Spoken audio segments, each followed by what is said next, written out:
ನಾನೇ ಪುನರುತ್ಥಾನವೂ ಜೀವವೂ ಆಗಿದ್ದೇನೆ ಎಂಬುದಾಗಿ ಹೇಳಿದಂಥ ನಮ್ಮ ರಕ್ಷಕನಾದ ಯೇಸು ಕ್ರಿಸ್ತನ ಪರಿಶುದ್ಧವುಳ್ಳ ನಾಮದಲ್ಲಿ ನಿಮ್ಮೆಲ್ಲರನ್ನು ಸಮಗ್ರ ಸತ್ಯವೇದ ಅಧ್ಯಯನ ಕಾರ್ಯಕ್ರಮಕ್ಕೆ ಪ್ರೀತಿಯಿಂದ ಸ್ವಾಗತಿಸುತ್ತೇನೆ. ಕರ್ತನಲ್ಲಿ ಪ್ರಿಯರೇ, ಯಾಜಕಾಂಡ ಪುಸ್ತಕದ ಧ್ಯಾನದಲ್ಲಿ ಮುಂದೆ ಸಾಗುತ್ತಾ ಇದ್ದೇವೆ. ಇಂದಿನ ನಮ್ಮ ಧ್ಯಾನವು ಯಾಜಕಾಂಡ ಪುಸ್ತಕದ 15ನೇ ಅಧ್ಯಾಯದ 1ನೇ ವಚನದಿಂದ 33ನೇ ವಚನದವರೆಗೆ ಇರುತ್ತದೆ. ಇದರಲ್ಲಿ ನಾವು ಪುರುಷ ಮತ್ತು ಸ್ತ್ರೀಯ ದೇಹದಲ್ಲಿ ಉಂಟಾಗುವಂಥ ಸ್ರಾವದ ವಿಚಾರವು ಅದು ಹೇಗೆ ನಮ್ಮ ಜೀವಿತವನ್ನು ಅಶುದ್ಧಪಡಿಸುತ್ತದೆ, ಅದರಂತೆ ಪಾಪವು ನಮ್ಮ ಜೀವಿತವನ್ನು ಹೇಗೆ ದೇವರಿಂದ ದೂರ ಇಡುತ್ತದೆ ಎಂಬ ಬಹು ಅಮೂಲ್ಯವಾದ ಸತ್ಯಗಳನ್ನು ಧ್ಯಾನಿಸಲಿಕ್ಕಿದ್ದೇವೆ. ಆದುದರಿಂದ ಬನ್ನಿರಿ, ನಮ್ಮನ್ನು ದೇವರ ಹಸ್ತಕ್ಕೆ ಒಪ್ಪಿಸಿಕೊಟ್ಟವರಾಗಿ ಪ್ರಾರ್ಥನಾ ಪೂರ್ವಕವಾಗಿ ಈ ಧ್ಯಾನವನ್ನು ಮಾಡಿ ದೇವರ ಆಶೀರ್ವಾದವನ್ನು ಹೊಂದಿಕೊಳ್ಳೋಣ. ಕರ್ತನಲ್ಲಿ ಪ್ರೀತಿಯುಳ್ಳ ಸಹೋದರ ಸಹೋದರಿಯರೇ, ಸರ್ವಶಕ್ತನಾದ ಯೇಸು ಕ್ರಿಸ್ತನ ಮಹಿಮೆಯ ನಾಮದಲ್ಲಿ ನಿಮ್ಮೆಲ್ಲರಿಗೂ ನನ್ನ ಹೃದಯಪೂರ್ವಕವಾದ ವಂದನೆಗಳು. ದೇವರ ಕೃಪೆಯಿಂದ ನಾವು ಸತ್ಯವೇದ ಅಧ್ಯಯನ ಕಾರ್ಯಕ್ರಮದಲ್ಲಿ ಮುಂದೆ ಸಾಗುತ್ತಾ ಇದ್ದೇವೆ. ಯಾಜಕಾಂಡ ಪುಸ್ತಕದ 15ನೇ ಅಧ್ಯಾಯದ ಪೀಠಿಗೆ ಭಾಗವನ್ನು ಧ್ಯಾನಿಸಿ ನಾವು ಮುಂದುವರಿಯುವಾಗ ಯಾಜಕಾಂಡ ಪುಸ್ತಕದ 15ನೇ ಅಧ್ಯಾಯದ 1ನೇ ವಚನವನ್ನು ಗಮನಿಸೋಣ. ಅಲ್ಲಿ ಹೀಗೆ ಬರೆದದೆ, ಯೆಹೋವನು ಮೋಶೆ ಆರೋನರಿಗೆ ಹೀಗಂದನು ಎಂಬುದಾಗಿ. ಪ್ರೀತಿಯುಳ್ಳ ದೇವಜನರೇ, ದೇವರು ಮೋಶೆ ಆರೋನರಿಬ್ಬರ ಸಂಗಡಲೂ ಮಾತನಾಡಿದನು. ಕುಷ್ಠರೋಗಿಯ ಕುರಿತಾದ ನಿಯಮಗಳನ್ನು ತಿಳಿಸಿದ 14ನೇ ಅಧ್ಯಾಯದಲ್ಲಿ ದೇವರು ಮೋಶೆಯ ಸಂಗಡ ಮಾತ್ರ ಮಾತನಾಡಿದನು. ಮಹಾಯಾಜಕನಾದ ಆರೋನನು ನಮ್ಮ ಶ್ರೇಷ್ಠ ಮಹಾಯಾಜಕನಾದ ಕ್ರಿಸ್ತನ ಪ್ರತಿರೂಪವಾಗಿದ್ದಾನೆ. ಕರ್ತನಾದ ಯೇಸು ಮಾತ್ರವೇ ತೊಂದರೆಗೊಳಗಾದವನಿಗೆ ಆದರಣೆಯನ್ನು ತಿಳುವಳಿಕೆಯನ್ನು ಕೊಡಬಲ್ಲನು, ಕೃಪೆ ಕರುಣೆಗಳನ್ನು ದಯಪಾಲಿಸಲೂ ಬಲ್ಲನು. ನಮ್ಮ ಪಾಪಗಳು ನಮ್ಮ ಮಹಾಯಾಜಕನ ಮೇಲೆ ಪ್ರಭಾವ ಬೀರಲಾರದು, ಆದರೆ ನಮ್ಮಲ್ಲಿರುವ ಬಲಹೀನತೆಗಳ ಪ್ರಭಾವವನ್ನು ಆತನು ಗ್ರಹಿಸಬಲ್ಲನು. ಆತನು ನಮ್ಮಂತೆ ಎಲ್ಲ ವಿಷಯಗಳಲ್ಲಿ ಶೋಧಿಸಲ್ಪಟ್ಟನು, ಆದರೆ ಪಾಪ ಮಾತ್ರ ಮಾಡಲಿಲ್ಲ ಎಂಬುದಾಗಿ ಇಬ್ರಿಯರಿಗೆ ಬರೆದ ಪತ್ರಿಕೆಯಲ್ಲಿ ನಾವು ಓದುತ್ತೇವೆ. ಬನ್ನಿರಿ, ಮುಂದುವರೆದು ನಾವು ಯಾಜಕಾಂಡ ಪುಸ್ತಕ 15ನೇ ಅಧ್ಯಾಯ 2 ಮತ್ತು 3ನೇ ವಚನಗಳನ್ನು ಗಮನಿಸೋಣ. ಅಲ್ಲಿ ಹೀಗೆ ಬರೆದದೆ, ನೀವು ಇಸ್ರಾಯೇಲರಿಗೆ ಆಜ್ಞಾಪಿಸಬೇಕಾದದೇನೆಂದರೆ, ಒಬ್ಬನ ರಹಸ್ಯಾಂಗದಲ್ಲಿ ಮೇಹ ಸ್ರಾವವಾದರೆ ಅದರ ದಿಸೆಯಿಂದ ಅವನು ಅಶುದ್ಧನಾಗುವನು.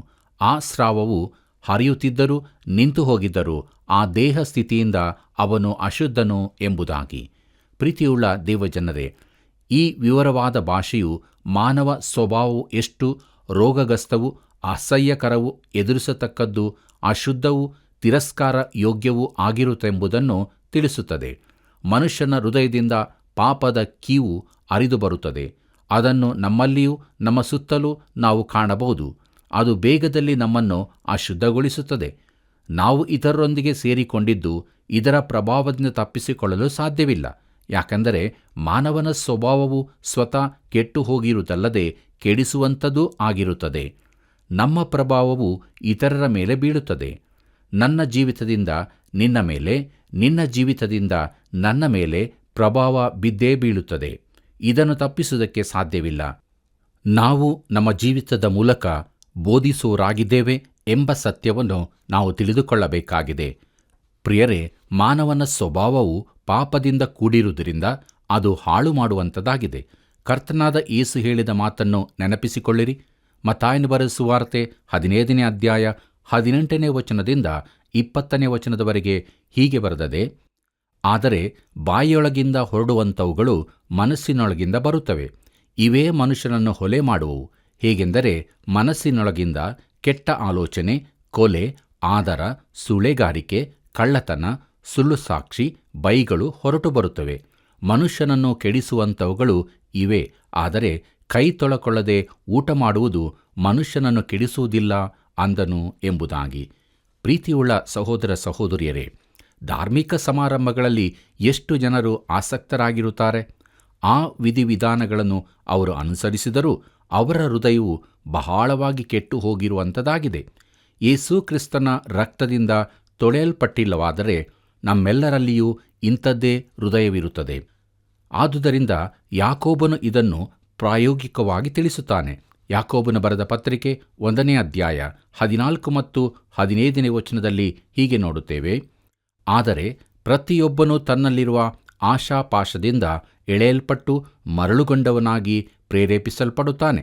ಆಮೇಲೆ ಆಶೆಯು ಬಸುರಾಗಿ ಪಾಪವನ್ನು ಹೆರುತ್ತದೆ, ಪಾಪವು ತುಂಬಾ ಬೆಳೆದು ಮರಣವನ್ನು ಹಡೆಯುತ್ತದೆ ಎಂಬುದಾಗಿ. ಪ್ರೀತಿಯುಳ್ಳ ದೇವಜನರೇ, ಪೌಲನು ನಿರಾಶೆಯಿಂದ ಹೀಗೆ ಕೂಗಿದನು. ರೋಮಾಪುರದವರಿಗೆ ಬರೆದ ಪತ್ರಿಕೆ 7ನೇ ಅಧ್ಯಾಯ 18ನೇ ವಚನದಲ್ಲಿ, ನನ್ನಲ್ಲಿ ಅಂದರೆ ನನ್ನ ಶರೀರಾಧೀನ ಸ್ವಭಾವದಲ್ಲಿ ಒಳ್ಳೆಯದೇನೂ ವಾಸವಾಗಿಲ್ಲವೆಂದು ನನಗೆ ತಿಳಿದದೆ ಎಂಬುದಾಗಿ. ಹೌದು ಪ್ರಿಯರೇ, ಆದುದರಿಂದ ನಮ್ಮಲ್ಲಿ ಕೀವು ರಕ್ತ ಬರುತ್ತಿರಬಹುದು, ಇಲ್ಲವೇ ಅದು ಹೊರಗೆ ಕಾಣದೆಯೂ ಇರಬಹುದು. ಆದರೆ ಅದು ಬರುವುದಂತೂ ಸತ್ಯ. ಇಲ್ಲಿನ ಅಶುದ್ಧತೆ ಮನಸ್ಸಿನ ಯೋಚನೆಗಳಲ್ಲಿಯೂ ಗುಪ್ತ ಪಾಪಗಳಲ್ಲಿಯೂ ಇದೆ. ಆ ಗುಪ್ತ ಪಾಪಗಳು ಇತರರಿಗೆ ಮರೆಯಾಗಿರಬಹುದು, ಆದರೆ ದೇವರಿಗೆ ಎಲ್ಲವೂ ಕಾಣುತ್ತದೆ. ಕೀರ್ತನೆಗಾರನು ಹೀಗೆ ಹೇಳುತ್ತಾನೆ, 51ನೇ ಕೀರ್ತನೆ 6ನೇ ವಚನದಲ್ಲಿ, ಯಥಾರ್ಥ ಚಿತ್ತವೇ ನಿನಗೆ ಸಂತೋಷ, ಸುಜ್ಞಾನದ ರಹಸ್ಯಗಳನ್ನು ನನಗೆ ತಿಳಿಯಪಡಿಸು ಎಂಬುದಾಗಿ. ಪ್ರಿಯರೇ, ಈ ಭಾಗವು ಹೆಮ್ಮೆಯನ್ನು ತಗ್ಗಿಸಿ ದೇವರೆದುರು ಅವನು ಎಂಥ ಅಸಹ್ಯನಾಗಿ ಕಾಣಿಸ್ತಾನೆಂದು ತಿಳಿಸುತ್ತದೆ. ದಾವೀದನ ಮಾತನ್ನು ಕೇಳಿರಿ. ಕೀರ್ತನೆ 51:4ನೇ ವಚನದಲ್ಲಿ, ನಿನಗೆ ತಪ್ಪು ಮಾಡಿದ್ದೇನೆ, ನಿನ್ನ ದೃಷ್ಟಿಗೆ ಕೆಟ್ಟದಾಗಿರುವುದನ್ನೇ ಮಾಡಿದ್ದೇನೆ. ನಿನ್ನ ನಿರ್ಣಯ ನ್ಯಾಯವಾಗಿಯೂ ನಿನ್ನ ತೀರ್ಪು ನಿಷ್ಕಳಂಕವಾಗಿಯೂ ಇರುತ್ತದಲ್ಲ ಎಂಬುದಾಗಿ. ಪ್ರೀತಿಯುಳ್ಳ ಸಹೋದರ ಸಹೋದರಿಯರೇ, ಪಾಪವು ಅತೀ ಕೆಟ್ಟದಾಗಿದೆ ಎಂದು ತನ್ನ ವಾಕ್ಯದಲ್ಲಿ ದೇವರು ತಿರುಗಿ ಹೇಳಿದ್ದಾನೆ. ಬನ್ನಿರಿ, ಮುಂದುವರೆದು ನಾವು ಯಾಜಕಾಂಡ ಪುಸ್ತಕ 15ನೇ ಅಧ್ಯಾಯ 4ನೇ ವಚನದಿಂದ 7ನೇ ವಚನದವರೆಗೆ ನೋಡೋಣ.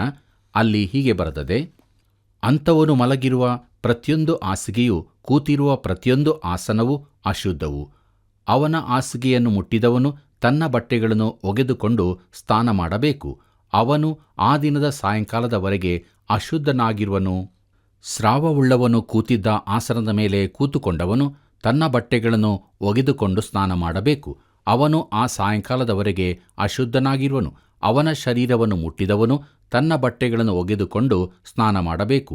ಅವನು ಆ ಸಾಯಂಕಾಲದವರೆಗೆ ಅಶುದ್ಧನಾಗಿರುವನು ಎಂಬುದಾಗಿ.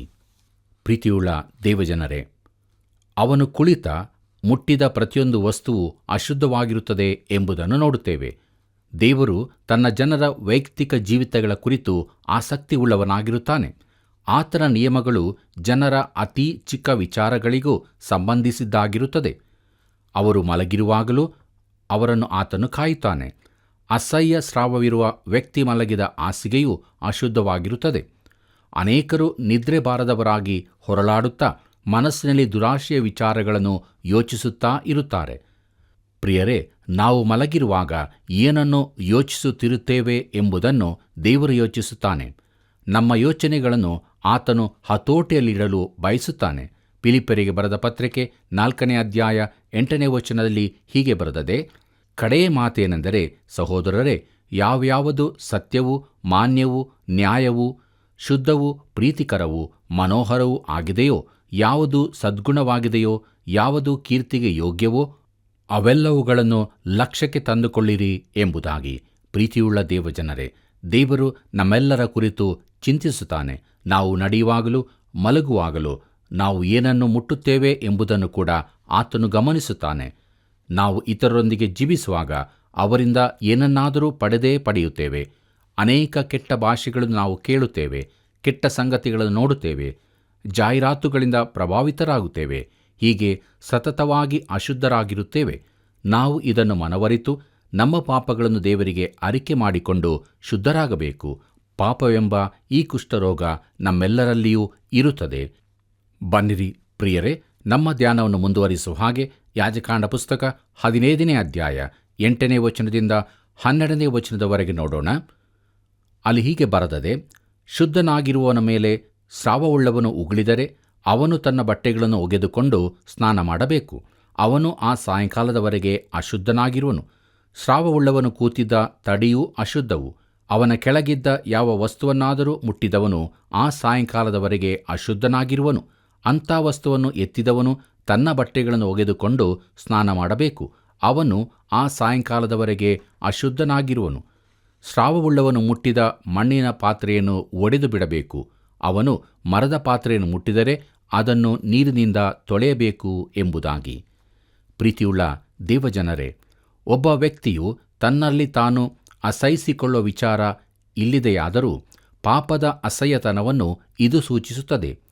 ಹಿಂದಿನ ನಿಯಮಗಳು ಮನೆಯಲ್ಲಿ ಅನುಸರಿಸತಕ್ಕ ಸೂತ್ರಗಳ ಕುರಿತಾಗಿದ್ದರೆ, ಈಗಿನವುಗಳು ವ್ಯಕ್ತಿಯ ಮನೆಯ ಹೊರಗಿನ ಬೀದಿಯಲ್ಲಿನ ವರ್ತನೆಗಳ ಕುರಿತಾಗಿ ಇರುತ್ತದೆ. ಕೆಲವು ಸಂಪರ್ಕಗಳು ಆಕಸ್ಮಿಕವಾಗಿರಬಹುದು. ಈ ದಿನಗಳಲ್ಲಿಯೂ ಇದು ನಡೆಯುವಂಥದ್ದೇ ಆಗಿದೆ. ಒಬ್ಬ ವಿಶ್ವಾಸಿಯು ಬಹಿರಂಗ ಸ್ಥಳಗಳಲ್ಲಿರುವಾಗ ಒಬ್ಬ ಕೆಟ್ಟ ಮನಸ್ಸಿನ ವ್ಯಕ್ತಿ ಕೆಟ್ಟ ಭಾಷೆಗಳನ್ನು ಮಾತನಾಡಬಹುದು. ಇದು ಕೆಟ್ಟದ್ದನ್ನು ಹರಡುವಂಥದ್ದಾಗದೆ ಅಲ್ಲಿಂದ ತೆರಳುವಾಗ ವಿಶ್ವಾಸಿಯ ಮನಸ್ಸು ಕೆಟ್ಟು ಹೋಗಿರಬಹುದು. ಅವನು ತನ್ನನ್ನು ಶುಚಿಪಡಿಸಿಕೊಳ್ಳಬೇಕಾಗುತ್ತದೆ. ಆದ್ದರಿಂದ ನಾವು ದೇವರ ವಾಕ್ಯದಲ್ಲಿ ನೆಲೆ ನಿಲ್ಲುವುದು ಅತೀ ಅವಶ್ಯವಾಗಿದೆ. ಕೀರ್ತನೆ 119:9 ಹೀಗೆ ಹೇಳುತ್ತದೆ, ಯೌವನಸ್ಥನು ತನ್ನ ನಡತೆಯನ್ನು ಶುದ್ಧಿಪಡಿಸಿಕೊಳ್ಳುವುದು ಯಾವುದರಿಂದ? ನಿನ್ನ ವಾಕ್ಯವನ್ನು ಗಮನಿಸಿ ನಡೆಯುವುದರಿಂದಲೇ ಎಂಬುದಾಗಿ. ಹೌದು ಪ್ರಿಯರೇ, ನಾವು ಈ ಜೀವಿತದಲ್ಲಿ ಆಗಾಗ ಅಶುದ್ಧರಾಗುತ್ತೇವೆ. ಯೇಸು ಹೇಳಿದ ಮಾತನ್ನು ಕೇಳಿರಿ, ನಾನು ನಿನ್ನನ್ನು ತೊಳೆಯದಿದ್ದರೆ ನಿನಗೆ ನನ್ನಲ್ಲಿ ಪಾಲಿಲ್ಲ ಎಂಬುದಾಗಿ. ಅಂದರೆ ಯೇಸುವಿನಿಂದ ನಾವು ಶುದ್ಧರಾಗದಿದ್ದರೆ ನಮಗೆ ಆತನೊಂದಿಗೆ ಅನ್ಯೋನ್ಯತೆ ಇರುವುದಿಲ್ಲ. ಯೋಹಾನ ಬರೆದ ಸುವಾರ್ತೆ 15:3 ಹೀಗೆ ಹೇಳುತ್ತದೆ, ನಾನು ನಿಮಗೆ ಹೇಳಿದ ವಾಕ್ಯದ ದೆಸೆಯಿಂದ ಈಗ ಶುದ್ಧರಾಗಿದ್ದೀರಿ ಎಂಬುದಾಗಿ. ಮತ್ತು ಯೋಹಾನ ಬರೆದ ಸುವಾರ್ತೆ 17:17 ಹೀಗೆ ಹೇಳುತ್ತದೆ, ಇವರನ್ನು ಸತ್ಯದಲ್ಲಿ ಸೇರಿಸಿ ಪ್ರತಿಷ್ಠೆಪಡಿಸು, ನಿನ್ನ ವಾಕ್ಯವೇ ಸತ್ಯವು ಎಂಬುದಾಗಿ. ಪ್ರೀತಿಯುಳ್ಳ ದೇವಜನರೇ, ಯೇಸು ಕ್ರಿಸ್ತನ ಮೂಲಕವಾಗಿ ಆತನ ವಾಕ್ಯದಿಂದ ನಾವು ಶುದ್ಧರಾಗಿ ಪರಿಶುದ್ಧತೆಯ ಕಡೆಗೆ ದಿನಾಲೂ ಸಾಗಬಹುದು. ಬನ್ನಿರಿ, ಮುಂದುವರೆದು ನಾವು ಯಾಜಕಾಂಡ ಪುಸ್ತಕ 15:13 15 ಧ್ಯಾನಿಸೋಣ. ಸ್ರಾವವುಳ್ಳವನ ಸ್ರಾವವು ನಿಂತು ವಾಸಿಯಾದಾಗ ಅವನು ಶುದ್ಧ ಮಾಡಿಸಿಕೊಳ್ಳುವುದಕ್ಕೆ ಆಗಿನಿಂದ 7 ದಿನಗಳನ್ನು ಲೆಕ್ಕಿಸಿಕೊಂಡು ತನ್ನ ಬಟ್ಟೆಗಳನ್ನು ಒಗೆದುಕೊಂಡು ಸೆಲೆ ನೀರಿನಿಂದ ತನ್ನ ಶರೀರವನ್ನು ತೊಳೆದುಕೊಂಡು ಶುದ್ಧನಾಗುವನು. 8ನೇ ದಿನದಲ್ಲಿ 2 ಬೆಳವಕ್ಕಿಗಳನ್ನಾಗಲಿ 2 ಪಾರಿವಾಳದ ಮರಿಗಳನ್ನಾಗಲಿ ತೆಗೆದುಕೊಂಡು ದೇವದರ್ಶನದ ಗುಡಾರದ ಬಾಗಿಲಿಗೆ ಯೆಹೋವನ ಸನ್ನಿಧಿಗೆ ಬಂದು ಯಾಜಕನಿಗೆ ಒಪ್ಪಿಸಬೇಕು. ಯಾಜಕನು ದೋಷ ಪರಿಹಾರ ಯಜ್ಞಕ್ಕಾಗಿ ಒಂದನ್ನು, ಸರ್ವಾಂಗ ಹೋಮಕ್ಕಾಗಿ ಇನ್ನೊಂದನ್ನು ಸಮರ್ಪಿಸಬೇಕು. ಹೀಗೆ ಯಾಜಕನು ಅವನ ಸ್ರಾವದ ವಿಷಯದಲ್ಲಿ ಯೆಹೋವನ ಸನ್ನಿಧಿಯಲ್ಲಿ ಅವನಿಗೋಸ್ಕರ ದೋಷ ಪರಿಹಾರ ಮಾಡಿಸುವನು ಎಂಬುದಾಗಿ. ಪ್ರೀತಿಯುಳ್ಳ ಸಹೋದರ ಸಹೋದರಿಯರೇ, ಇಲ್ಲಿಯೂ ನೀರು ರಕ್ತಗಳೆರಡನ್ನೂ ನೋಡುತ್ತೇವೆ. ಪಾಪದ ದೋಷವನ್ನು ರಕ್ತವು ಪರಿಹರಿಸುತ್ತದೆ, ನೀರು ಪಾಪದ ಕಲೆಯನ್ನು ತೆಗೆಯುತ್ತದೆ. ನಮ್ಮ ಜೀವಿತಗಳಲ್ಲಿರುವ ಗುಪ್ತ ಪಾಪಗಳಿಗೆ ಪವಿತ್ರಾತ್ಮನು ಕ್ರಿಸ್ತನ ಪ್ರಾಯಶ್ಚಿತ್ತ ಯಜ್ಞವನ್ನು ಹಚ್ಚಬೇಕು. ಇದು ಏನನ್ನು ವಿವರಿಸುತ್ತದೆ ಎಂದು ತಿಳಿದುಕೊಂಡಿರುವಿರೋ? ಇದು ಹೊಲಸಾದ ವಿಚಾರಗಳನ್ನೊಳಗೊಂಡಿರುವುದಾದರೂ ಅದು ನಿನ್ನ ಚಿತ್ರಣವನ್ನು ತೋರಿಸುವಂಥದ್ದಾಗಿದೆ. ಕೀರ್ತನೆ 32:5 ಹೀಗೆ ನೋಡುತ್ತೇವೆ, ಹೀಗಿರುವಲ್ಲಿ ಯೆಹೋವನ ಸನ್ನಿಧಿಯಲ್ಲಿ ನನ್ನ ದ್ರೋಹವನ್ನು ಒಪ್ಪಿಕೊಳ್ಳುವೆನೋ ಅಂದುಕೊಂಡು ನನ್ನ ಪಾಪವನ್ನು ಮರೆಮಾಡದೆ ನಿನಗೆ ನನ್ನ ದೋಷವನ್ನು ತಿಳಿಸಿದೆನು, ನೀನು ನನ್ನ ಅಪರಾಧ ಪಾಪಗಳನ್ನು ಪರಿಹರಿಸಿಬಿಟ್ಟಿ ಎಂಬುದಾಗಿ. ಹೌದು ಪ್ರಿಯರೇ, ನಾವು ನಮ್ಮ ಪಾಪಗಳನ್ನು ಒಪ್ಪಿಕೊಂಡು ಬಿಟ್ಟು ಬಿಡುವುದಾದರೆ ಆತನು ನಮ್ಮನ್ನು ಶುದ್ಧೀಕರಿಸಿ ನಮಗೆ ನೂತನ ಜೀವಿತವನ್ನು ಅನುಗ್ರಹಿಸಿಕೊಡುತ್ತಾನೆ. ದೇವರಿಗೆ ಮಹಿಮೆಯಾಗಲಿ. ಬನ್ನಿರಿ, ಮುಂದುವರೆದು ನಾವು ಯಾಜಕಾಂಡ ಪುಸ್ತಕ 15:16 ಗಮನಿಸೋಣ.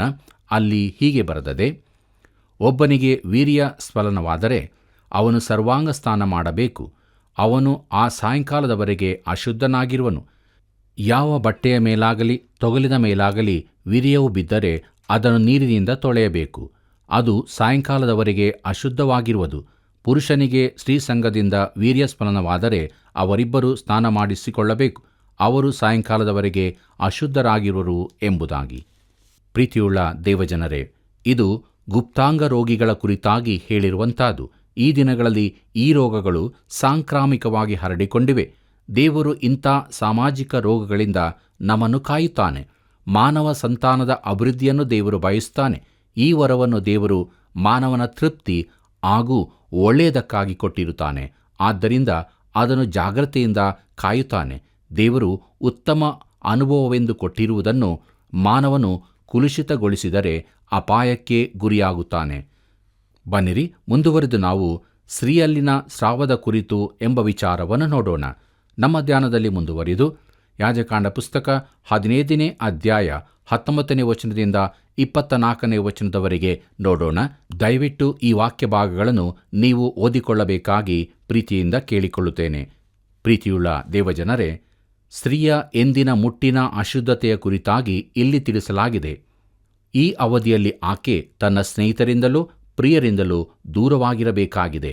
ಆಕೆಯನ್ನು ಕುಷ್ಠರೋಗಿಯಂತೆ ಬಹಿಷ್ಕೃತಳಂತೆ ಭಾವಿಸುತ್ತಾರೆ. ಇದು ಅತೀ ಕ್ರೂರವಾದ ಸಂಗತಿಯಾಗಿ ತೋರುತ್ತದೆ. ಒಂದೇ ವಿವರಣೆ ಕೊಡಬಹುದೇನೆಂದರೆ, ಇದು ಆದಿಕಾಂಡದಲ್ಲಿನ ಮಾನವನ ಪತನದ ಒಂದು ಪರಿಣಾಮವೆಂಬುದೇ. ಅಲ್ಲಿ ಮರಣವೇ ಶಿಕ್ಷೆಯಾಗಿತ್ತು. ಮಾನವನು ಕೆಟ್ಟದ್ದರಿಂದಲೇ ಆರಂಭಿಸಿದನೆಂದು ಕೊಚ್ಚಿಕೊಳ್ಳಲು ಯಾವ ಆಸ್ಪದವಿಲ್ಲವೆಂದು ತಿಳಿದುಕೊಳ್ಳಬೇಕಾಗಿದೆ. ಪಾಪದ ಮಾನವನು ಪಾಪವನ್ನಷ್ಟೇ ಉತ್ಪತ್ತಿ ಮಾಡಬಲ್ಲನು. ಬನ್ನಿರಿ, ಮುಂದುವರೆದು ನಾವು ಯಾಜಕಾಂಡ ಪುಸ್ತಕ 15ನೇ ಅಧ್ಯಾಯ 25ನೇ ವಚನದಿಂದ 29ನೇ ವಚನದವರೆಗೆ ಧ್ಯಾನ ಮಾಡೋಣ. ಅಲ್ಲಿ ನಾವು ಹೀಗೆ ನೋಡುತ್ತೇವೆ: ಸ್ತ್ರೀಗೆ ಮುಟ್ಟಿನ ಕಾಲದಲ್ಲಿ ಮಾತ್ರವಲ್ಲದೆ ಬೇರೆ ದಿನಗಳಲ್ಲಿಯೂ ರಕ್ತಸ್ರಾವವಾದರೆ, ಇಲ್ಲವೇ ಮುಟ್ಟಿನ ಕಾಲಕ್ಕೆ ತಕ್ಕದಕ್ಕಿಂತ ಹೆಚ್ಚು ದಿನಗಳು ರಕ್ತಸ್ರಾವವಾದರೆ, ಅವಳು ತಿಂಗಳಿನ ಮುಟ್ಟಿನಿಂದ ಹೇಗೆ ಅಶುದ್ಧಳೋ ಹಾಗೆಯೇ ಆ ಸ್ರಾವವಾಗುವ ದಿನಗಳೆಲ್ಲ ಅಶುದ್ಧಳಾಗಿರುವಳು. ಆ ಸ್ರಾವವಿರುವ ತನಕ ಅವಳು ಯಾವ ಹಾಸಿಗೆ ಮೇಲೆ ಮಲಗಿದರೂ ಅದು ಮುಟ್ಟಿನ ಕಾಲದಲ್ಲಿ ಮಲಗಿದ ಹಾಸಿಗೆಯಂತೆ ಅಶುದ್ಧವಾಗುವುದು. ಅವಳು ಯಾವುದರ ಮೇಲೆ ಕೂತುಕೊಂಡರೂ ಅದು ಮುಟ್ಟಿನ ಕಾಲದಲ್ಲಿ ಕೂತುಕೊಂಡ ವಸ್ತುವಿನಂತೆ ಅಶುದ್ಧವಾಗಿರುವುದು. ಆ ವಸ್ತುಗಳನ್ನು ಮುಟ್ಟಿದವನು ಅಶುದ್ಧನಾದ್ದರಿಂದ ತನ್ನ ಬಟ್ಟೆಗಳನ್ನು ತೆಗೆದುಕೊಂಡು ಸ್ನಾನ ಮಾಡಬೇಕು. ಅವನು ಸಾಯಂಕಾಲದವರೆಗೆ ಅಶುದ್ಧನಾಗಿರುವನು. ಅವಳಿಗೆ ರಕ್ತಸ್ರಾವ ನಿಂತ ದಿನದಿಂದ ಅವಳು 7 ದಿನಗಳನ್ನು ಲೆಕ್ಕಿಸಿಕೊಂಡು ತರುವಾಯ ಶುದ್ಧಳಾಗುವಳು. 8ನೇ ದಿನದಲ್ಲಿ ಅವಳು 2 ಬೆಳವಕ್ಕಿಗಳನ್ನಾಗಲಿ 2 ಪಾರಿವಾಳದ ಮರಿಗಳನ್ನಾಗಲಿ ದೇವದರ್ಶನದ ಗುಡಾರದ ಬಾಗಿಲಿಗೆ ಯಾಜಕನ ಬಳಿಗೆ ತರಬೇಕು ಎಂಬುದಾಗಿ. ಪ್ರೀತಿಯುಳ್ಳ ದೇವಜನರೇ, ಇದು ಒಂದು ವಿಶೇಷ ಸನ್ನಿವೇಶದ ಕುರಿತಾಗಿದೆ. ಆಕೆಯ ಮುಟ್ಟಿನ ಕಾಲದ ನಿಯಮಗಳನ್ನು ತಿಳಿಸುತ್ತದೆ. ಆಕೆ ಮಲಗುವ ಹಾಸಿಗೆ ಹಾಗೂ ಆಕೆಯನ್ನು ಮುಟ್ಟುವವರು ಅಶುದ್ಧರಾಗುತ್ತಾರೆ. ಆಕೆ ತನ್ನ ಸ್ರಾವ ನಿಂತು ಶುದ್ಧಳಾದಾಗ ತರಬೇಕಾದ ವಸ್ತುಗಳ ಕುರಿತಾಗಿಯೂ ಇಲ್ಲಿ ಹೇಳಿದೆ. ಪ್ರೀತಿಯುಳ್ಳ ಸಹೋದರ ಸಹೋದರಿಯರೇ, ಇದನ್ನು ನೋಡುವಾಗ ಯೇಸುವಿನ ಬಳಿಗೆ ಸ್ವಸ್ಥತೆಗಾಗಿ ಬಂದ ರಕ್ತಕುಸುಮ ರೋಗಿಯ ಪರಿಸ್ಥಿತಿ ನಮಗೆ ಅರ್ಥವಾಗುತ್ತದೆ. ಲೂಕನು ಬರೆದ ಸುವಾರ್ತೆ 8ನೇ ಅಧ್ಯಾಯ 43ನೇ ವಚನದಿಂದ 48ನೇ ವಚನದವರೆಗೆ ಓದುವಾಗ ಇದನ್ನು ನಾವು ಕಂಡುಕೊಳ್ಳುತ್ತೇವೆ. ಶಾಸ್ತ್ರ ನಿಯಮದ ಪ್ರಕಾರ ಆಕೆ ಇತರರೊಂದಿಗೆ ಸಂಪರ್ಕದಲ್ಲಿರಲು ಸಾಧ್ಯವಿರಲಿಲ್ಲ. ಆದರೂ ಆಕೆ ಬಂದು ಯೇಸುವನ್ನು ಮುಟ್ಟಿದಳು. ಶಾಸ್ತ್ರ ನಿಯಮವು ಆಕೆಯನ್ನು ದೇವಾಲಯದಿಂದಲೂ ದೇವಾರಾಧನೆಯಿಂದಲೂ ದೂರವಿಟ್ಟಿದ್ದವು. ಆದರೆ ಕರ್ತನ ಕೃಪೆ ಆಕೆಯನ್ನು ಸ್ವಸ್ಥಪಡಿಸಿ ಆಕೆಯನ್ನು ಮೊದಲಿನಂತೆ ಮಾಡಿತು. ಯೇಸು ಆಕೆಯ ನಂಬಿಕೆಯನ್ನು ಶ್ಲಾಘಿಸಿದನು. ನಮ್ಮ ಹೃದಯಗಳ ಅಶುದ್ಧತೆಯನ್ನು ನೀಗಿಸುವ ಹೊರತೆ ಯೇಸುವೇ ಆಗಿದ್ದಾನೆ. ಬನ್ನಿರಿ, ಮುಂದುವರೆದು ನಾವು ಸ್ರಾವದ ಕುರಿತು ಅಸಹ್ಯತನ ಹಾಗೂ ಆ ಕುರಿತ ನಿಯಮಗಳನ್ನು ನೋಡೋಣ. ನಮ್ಮ ಧ್ಯಾನವನ್ನು ಮುಂದುವರಿಸುವ ಹಾಗೆ ಯಾಜಕಾಂಡ ಪುಸ್ತಕ 15ನೇ ಅಧ್ಯಾಯ 31ನೇ ವಚನದಿಂದ 33ನೇ ವಚನದವರೆಗೆ ದಯವಿಟ್ಟು ನೀವು ಓದಿಕೊಳ್ಳಬೇಕಾಗಿ ಪ್ರೀತಿಯಿಂದ ಕೇಳಿಕೊಳ್ಳುತ್ತೇನೆ. ಈ ವಚನಗಳ ಮುಖ್ಯಾಂಶಗಳು ಏನೆಂದರೆ, ಸ್ರಾವಗಳ ವಿಷಯದ ತಿಳಿಸಲ್ಪಟ್ಟ ಈ ಅಧ್ಯಾಯದ ಕೊನೆಯ ಭಾಗದಲ್ಲಿ ಲೈಂಗಿಕ ಪಾಪಗಳ ಕುರಿತು ಮುಖ್ಯವಾಗಿ ಹೇಳಲಾಗಿದೆ. ಅದು ಲೈಂಗಿಕ ರೋಗಗಳ ಕುರಿತಾಗಿ ಹೇಳಿದ್ದು. ಈ ಸ್ರಾವಗಳ ಕುರಿತ ನಿಯಮಗಳನ್ನು ಪಾಲಿಸದಿದ್ದರೆ ಅದಕ್ಕೆ ಮರಣದಂಡನೆಯೇ ತಕ್ಕ ಶಿಕ್ಷೆಯಾಗಿತ್ತು. ಪ್ರೀತಿಯುಳ್ಳ ದೇವಜನರೇ, ಗುಪ್ತ ಪಾಪದ ವಿಚಾರ ದೇವರ ದೃಷ್ಟಿಯಲ್ಲಿ ಚಿಕ್ಕ ದೋಷವಲ್ಲ. ಮಾತ್ರವಲ್ಲದೆ ವಿಶ್ವಾಸಿಗಳ ರಹಸ್ಯ ಪಾಪಗಳನ್ನು ಆತನು ಅಲಕ್ಷಿಸುವುದಿಲ್ಲ. ಕೊರಿಂಥದವರಿಗೆ ಬರೆದಂಥ ಮೊದಲನೇ ಪತ್ರಿಕೆ 3ನೇ ಅಧ್ಯಾಯ 16 ಮತ್ತು 17ನೇ ವಚನ ಹೀಗೆ ಹೇಳುತ್ತದೆ: ನೀವು ದೇವರ ಆಲಯವಾಗಿದ್ದೀರೆಂದು ದೇವರ ಆತ್ಮನು ನಿಮ್ಮಲ್ಲಿ ವಾಸ ಮಾಡುತ್ತಾನೆಂದು ನಿಮಗೆ ಗೊತ್ತಿಲ್ಲವೋ? ಯಾವನಾದರೂ ದೇವರ ಆಲಯವನ್ನು ಕೆಡಿಸಿದರೆ ದೇವರು ಅವನನ್ನು ಕೆಡಿಸುವನು. ಯಾಕಂದರೆ ದೇವರ ಆಲಯವು ಪವಿತ್ರವಾದದ್ದು, ಆ ಆಲಯವು ನೀವೇ ಎಂಬುದಾಗಿ. ಪ್ರೀತಿಯುಳ್ಳ ದೇವಜನರೇ, ನಾವು ದೇವರಿಗೆ ಸೇರಿದವರಾಗಿದ್ದು ಪವಿತ್ರಾತ್ಮನ ಆಲಯವಾಗಿದ್ದೇವೆ. ಈ ಆಲಯವನ್ನು ಕೆಡಿಸುವಂಥದ್ದು ಮರಣದಂಡನೆಯ ಶಿಕ್ಷೆಗೆ ಒಳಗಾಗುವಂಥದ್ದು, ಮರಣಕರವಾದ ಪಾಪ ಉಂಟು ಎಂಬುದಾಗಿ ಮುಂದಕ್ಕೆ ನಾವು ನೋಡುತ್ತೇವೆ. ಯೋಹಾನ ಬರೆದ ಮೊದಲನೇ ಪತ್ರಿಕೆ 5ನೇ ಅಧ್ಯಾಯ 16ನೇ ವಚನ ಹೇಳುತ್ತದೆ, ಯಾವನಾದರೂ ತನ್ನ ಸಹೋದರನು ಮರಣಕರವಲ್ಲದ ಪಾಪ ಮಾಡುವುದನ್ನು ಕಂಡರೆ ಅವನು ದೇವರನ್ನು ಬೇಡಿಕೊಳ್ಳಲಿ. ಆಗ ದೇವರು ಮರಣಕರವಲ್ಲದ ಪಾಪ ಮಾಡುವವನಿಗೆ ಜೀವವನ್ನು ದಯಪಾಲಿಸುವನು. ಮರಣಕರವಾದ ಪಾಪ ಉಂಟು, ಆ ಪಾಪದ ವಿಷಯವಾಗಿ ಬೇಡಿಕೊಳ್ಳಬೇಕೆಂದು ನಾನು ಹೇಳುವುದಿಲ್ಲ ಎಂಬುದಾಗಿ. ಪ್ರೀತಿಯುಳ್ಳ ದೇವಜನರೇ, ವಿಶ್ವಾಸಿಯೊಬ್ಬನು ಪಾಪ ಮಾಡಿದಾಗ ದೇವರು ಅವನನ್ನು ತನ್ನ ಬಳಿಗೆ ಕರೆಯಿಸಿಕೊಳ್ಳುವ ಸಾಧ್ಯತೆ ಇದೆ. ದೇವರು ಅವನನ್ನು ತೆಗೆದುಕೊಳ್ಳುವುದರಿಂದ ಪ್ರಾರ್ಥಿಸಿ ಯಾವ ಪ್ರಯೋಜನವೂ ಇರುವುದಿಲ್ಲ. ಆ ಪಾಪ ಯಾವುದೆಂದು ನಾವು ಹೇಗೆ ತಿಳಿಯಬಹುದು? ನಮಗೆ ತಿಳಿದಿಲ್ಲ. ಆದರೆ ದೇವರು ಅಗತ್ಯ ಬಂದಾಗ ತನ್ನ ಮಕ್ಕಳನ್ನು ತನ್ನಿಚ್ಛೆಗೆ ಸರಿಯಾಗಿ ದಂಡಿಸುತ್ತಾನೆ. ಅದರ ಅರ್ಥ ಸಾಯುವವರೆಲ್ಲರೂ ದೇವರ ದಂಡನೆಗೊಳಗಾಗಿ ಸತ್ತವರೇ ಎಂದು ಅರ್ಥವಲ್ಲ. ಆದರೆ ಮರಣಕರವಾದ ಪಾಪ ಉಂಟು ಮತ್ತು ಅವಿಧೇಯತನದಲ್ಲೇ ಮುಂದುವರಿಯುವವರನ್ನು ದೇವರು ತನ್ನ ಬಳಿಗೆ ಕರೆಕೊಳ್ಳುತ್ತಾನೆ. ಈ ಅವಿಧೇಯತನವು ಈ ಗುಪ್ತ ಪಾಪಗಳಲ್ಲಿ ಒಂದು ಆಗಿರಬಹುದು. ಪ್ರೀತಿಯುಳ್ಳ ದೇವಜನರೇ, ನೆರೆಯ ಹುಡುಗನೊಂದಿಗೆ ಜಗಳವಾಡಬೇಡವೆಂದು ಒಬ್ಬಾಕೆ ತಾಯಿ ತನ್ನ ಮಗನಿಗೆ ಹೇಳಬಹುದು. ಜಗಳವಾಡದೆ ಆಡಲು ಸಾಧ್ಯವಿಲ್ಲೆಂದಾದರೆ ತನ್ನ ಮಗನು ಮನೆಯೊಳಕ್ಕೆ ಬರಬೇಕೆಂದು ಆಕೆ ಹೇಳಬಹುದು. ಆಕೆ ಅನೇಕ ಬಾರಿ ಎಚ್ಚರಿಸಿದರೂ ಆ ಮಗನು ಪುನಃ ಜಗಳದಲ್ಲಿ ತೊಡಗಿರಬಹುದು. ಕೊನೆಗೆ ಆಕೆ ಹೊರಗೆ ಹೋಗಿ ತನ್ನ ಮಗನನ್ನು ಒಳಕ್ಕೆ ಎಳೆದುಕೊಂಡು ಬರಬಹುದು. ಅಮ್ಮ, ನನಗೆ ಒಳಗೆ ಬರಲು ಮನಸ್ಸಿಲ್ಲ ಎಂದು ಆ ಹುಡುಗನು ಆ ಸಮಯದಲ್ಲಿ ಹೇಳಬಹುದು. ಆದರೂ ಅವನು ಮನೆಯೊಳಕ್ಕೆ ಹೋಗಲೇಬೇಕು. ಅವನಿಗೆ ಬರಲು ಮನಸ್ಸಿಲ್ಲ, ಆದರೆ ಹೊರಗೆ ವಿಧೇಯನಾಗಿಯೂ ಇರುವುದಿಲ್ಲ. ಹೌದು ಪ್ರಿಯರೇ, ದೇವರು ಕಠಿಣ ಶಿಸ್ತಿನವನಾಗಿದ್ದಾನೆ. ಕೆಲವೊಮ್ಮೆ ಆತನ ಮಗು ಪಾಪ ಮಾಡುತ್ತಾ ಹೋಗಿ ಮರಣಕರವಾದ ಪಾಪ ಮಾಡಬಹುದು.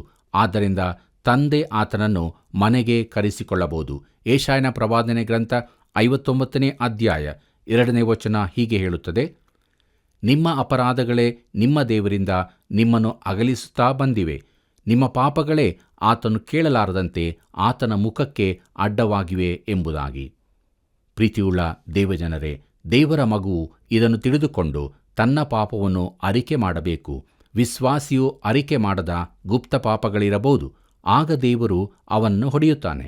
ಇದಕ್ಕಾಗಿ ನಾವು ದೇವರನ್ನು ದೂರದೇ ಇರೋಣ. ತಪ್ಪು ಆ ವ್ಯಕ್ತಿಯದೇ ಆಗಿರುತ್ತದೆ.